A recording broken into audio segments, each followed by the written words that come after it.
हमने तो सिर्फ बहादुरी के किस्से सुने थे, सिर्फ किस्से सुने थे कि कोई, हम तो सोचते थे कोई तो होगा जो पानी पिलाएगा अमेरिका को, कोई है। लेकिन अल्लाह के घर में देर है अंधेर नहीं है। अल्लाह ने कहा रुको अमेरिका, घुटनों पे लाते हैं। और अमेरिका जैसा देश कह रहा है हम 30 की मंजूरी दे रहे हैं, आप तेल ले लो। अब हम हाथ जोड़ रहे हैं ईरान के आगे।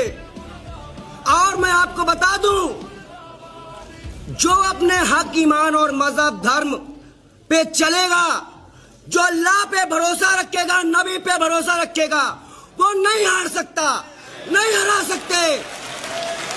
72 ने हरा दिया, करबला हमने सुना है, आज देख रहे हैं।